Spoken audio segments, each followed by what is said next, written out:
আল্লাহ রাব্বুল আলামিন বলতেছেন, আল্লাযী খালাকাল মাউতা ওয়াল হায়াতা লিয়াবলুয়াকুম আইয়ুকুম আহসানু আমালা ওয়া হুয়াল আযীজুল গফুর।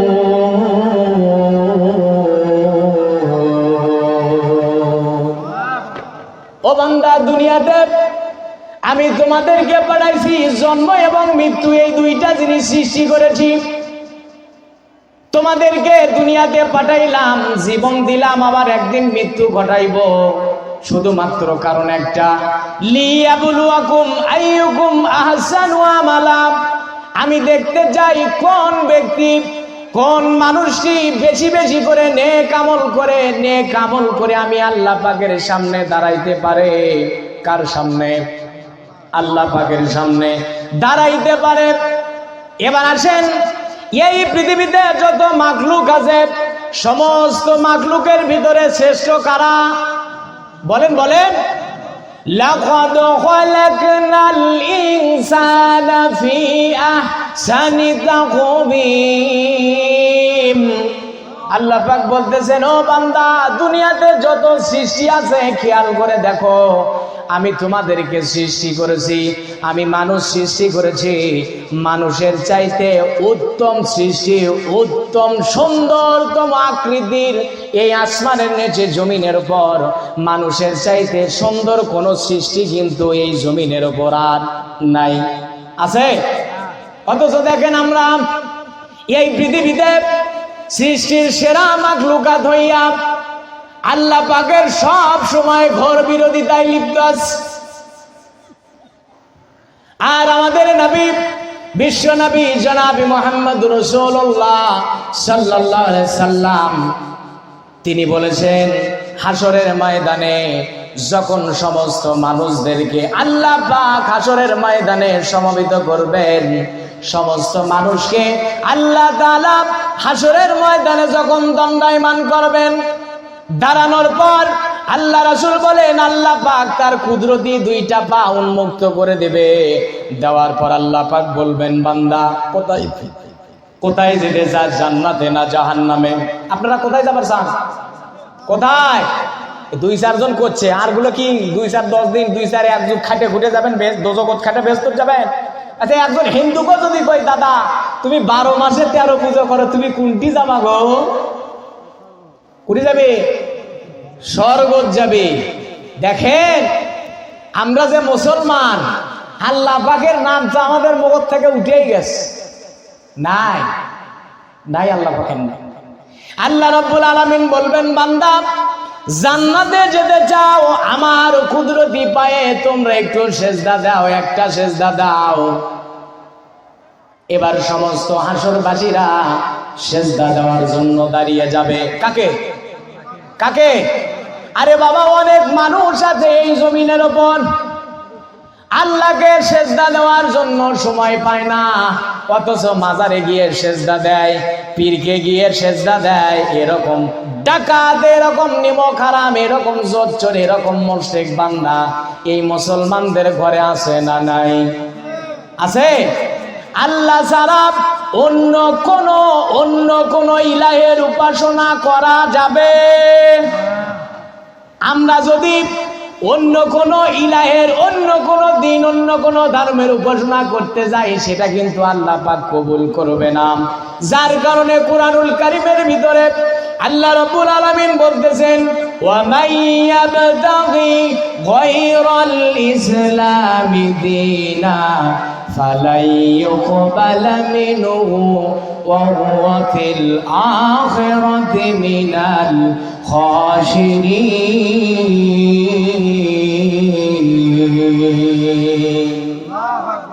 আল্লাহ পাক বলেন, ইসলাম ধর্ম ছাড়া, কোন ধর্ম? ইসলাম ধর্ম ছাড়া, ইসলামের নিয়ম এবং কানুন ছাড়া, ইসলাম ধর্ম নিয়ম, ইসলামের নিয়ম কানুন ছাড়া অন্য কোন ধর্মকে যদি কোনো ব্যক্তি সাপোর্ট করে, যদি মেনে নেয়, আল্লাহ রাব্বুল আলামিন বলেন, ওই ব্যক্তি কোনোদিন আমাকে খুশি করার জন্য যত চেষ্টা করুক না কেন, তার কোনো আমল, কোনো বন্দেগী আমি আল্লাহ রাব্বুল আলামিন কবুল করব না, করব না, করব না। এমনকি ওই ব্যক্তিটা কিয়ামতের ময়দানে যখন দাঁড়াবে, তখন ওই ব্যক্তিটা অত্যন্ত ক্ষতিগ্রস্তের মধ্যে পড়বে। ও বাপজানেরা আমার, খেয়াল করে শোনেন, এই যে আমরা এখানে আসছি, আল্লাহর সেজদা কেমনে দিবেন না? অনেক লোক বলে শয়তান সেজদা দিয়া পৃথিবীর সমস্ত জায়গা মাকে ফেলে দেশ। এমন লোক নাই? শয়তান সেজদা দিয়া সারা পৃথিবী দুনিয়া মাকে শেষ করে ফেলে দেছে। সেজদা কোথায় দেব বাবা? এত বড় শয়তান মার্কা কথা এমন লোক আছে বলে।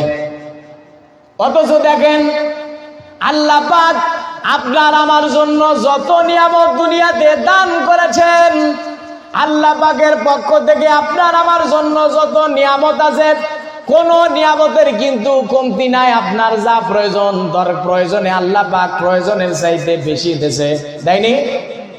আল্লাহকে সেজদা যে দিবেন না, যারা নামাজ পড়েন না তাদেরকে আমি বলি, নামাজ এমন একটা ইবাদত।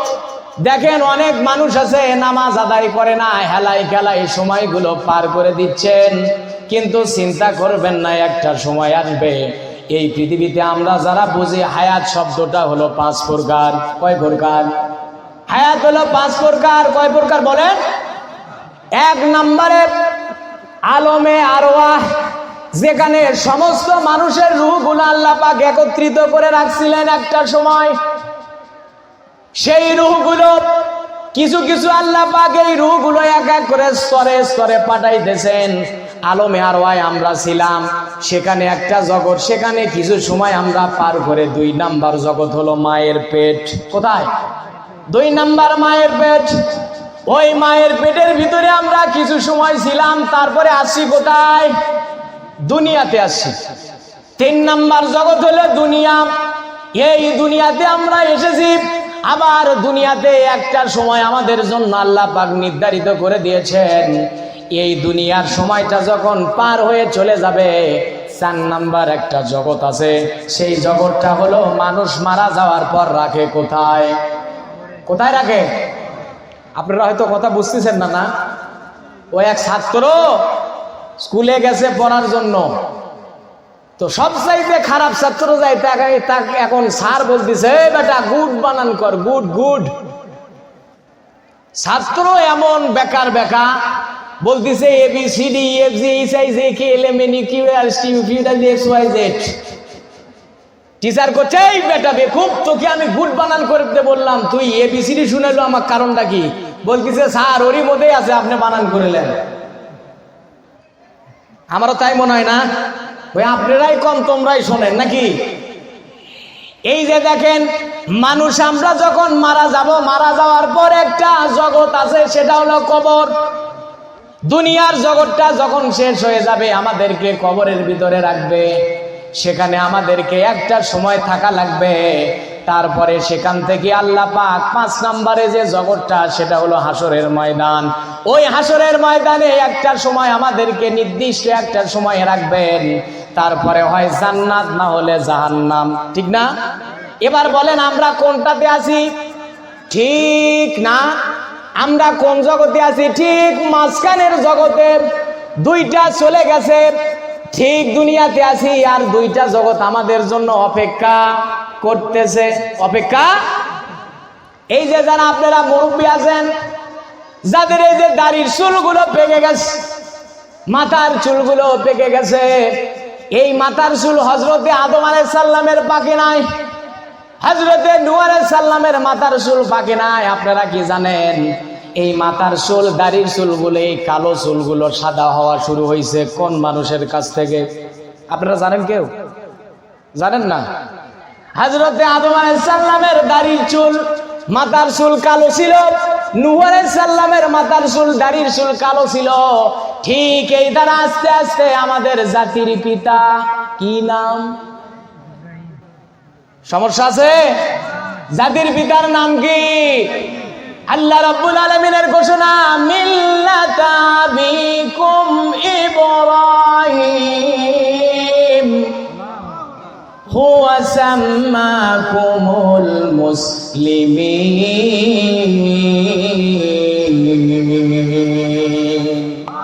আল্লাহ পাকের ঘোষণা অনুযায়ী আমাদের জাতির পিতার নাম হলো হযরতে ইব্রাহিম আলাইহিস সালাম। এই ঘোষণাটা কার? ওই আল্লাহ রাব্বুল আলামিন বলতেছেন, সর্বপ্রথম তোমাদের জাতির পিতা হলো ইব্রাহিম, আর তিনি তোমাদের নাম রেখেছিলেন হলো মুসলমান। হযরতে ইব্রাহিম আলাইহিস সালাম সর্বপ্রথম দাড়ির চুল, মাথার চুলগুলো পেকেছিল হযরতে ইব্রাহিম আলাইহিস সালামের। সুবহানাল্লাহ কর। ইব্রাহিম আলাইহিস সালাম একদিন বলতেছে, আল্লাহ এটা আমার কি অবস্থা, আমার দাড়ির চুলগুলো এরকম সাদা হয়ে গেল কেন, মাথার চুলগুলো পেকে সাদা হয়ে গেল কেন? আল্লাহ রাব্বুল আলামিন তখন ইব্রাহিম আলাইহিস সালামকে জানাই দিলেন, ইব্রাহিম এক সময় তোমার মাথার চুলগুলো কালো ছিল, এখন সেই চুলগুলো পেকে সাদা হয়ে গেছে। মাথার চুল পেকে সাদা হয়ে গেছে, এখন জেনে নাও তোমার দুনিয়াতে বেঁচে থাকার জন্য বেশি সময় আর, দাড়ির চুলগুলো পেকে গেল, বেশি সময় তোমার দুনিয়াতে আর নাই। এগুলো হলো সিগন্যাল। এমন একটা সময় আপনাদের যারা বুড়োরা আছেন, এই বুড়োদের একটা সময় দাড়ির চুল, মাথার চুল কালো ছিল না? ছিল না? আল্লাহ রাসূলের হাদিস, বুড়ো মানুষ যারা এখানে আছেন, একটা বুড়ো মানুষও আল্লাহ জান্নাত দিবি না। বেকায়দা না? বেকায়দা? বুড়োরা মন খারাপ করলেন মনে হয়। একটা বুড়ো মানুষও আল্লাহ জান্নাত দিবে না। একজন বৃদ্ধ সাহাবী এই কথা শুনে কান্না করতে করতে অজ্ঞান হয়ে পড়ে গেছে। আল্লাহ রাসূল সাল্লাল্লাহু আলাইহি সাল্লাম বললেন, তোমরা যারা বৃদ্ধ আছো, যাদের চুলগুলো পেকে গেছে, দাড়ির চুলগুলো পেকে গেছে, বয়সের ভারে তোমরা বৃদ্ধ হয়ে গেছো, তোমরা যখন জান্নাতে যাবা, আল্লাহ রাব্বুল আলামিন তোমাদেরকে বুড়ো বয়স থেকে যুবক বয়স বানায়া, যুবক বানায় আল্লাহ তাআলা তোমাদেরকে জান্নাতে ঢুকাবে। তাহলে বুড়োরা জান্নাত কি হয় ঢুকবি? বলেন বলেন। যারা কালো মানুষ, কালো মানুষের ব্যাপারে আল্লাহ রাসূল বললেন, কোন কালো মানুষকে আল্লাহ জান্নাতে ঢুকাবে না। একজন কালো সাহাবী, সে কান্নায় অস্থির, কান্না দেখে, সাহাবীর কান্না দেখে আল্লাহ রাসূল বলছেন, ও সাহাবী কেঁদো না। কেননা তুমি যখন জান্নাতে যাবা, তোমার চেহারা কালো, তুমি যখন জান্নাতে ঢুকবা, জান্নাতে তোমাকে আল্লাহ পাক যখন ঢুকাবে, আল্লাহ রাব্বুল আলামিন তোমার চেহারা কালো থেকে পূর্ণিমার চাঁদের চাইতেও সুন্দর বানায়া জান্নাতের ভেতরে আল্লাহ রাব্বুল আলামিন তোমাকে ঢুকাবে। ওই জান্নাত আমরা সবাই পেতে চাই, সবাই চাই ইনশাআল্লাহ। শুধু মুখ দিয়ে বললে হবে না, কাজ করা লাগবে, কাজ কাজ। আমি আপনাদের সামনে কোরআনুল কারীম থেকে আয়াতে কারিমা তেলাওয়াত করেছি। আল্লাহ রাব্বুল আলামিন তিনি বলতেছেন, ওয়াল তাকুম মিনকুম উম্মাতুন ইয়াদউনা ইলাল খায়র। ও বান্দা, তোমরা যারা দুনিয়াতে আছো, খেয়াল করে শুনবেন, আল্লাহ রাব্বুল আলামিন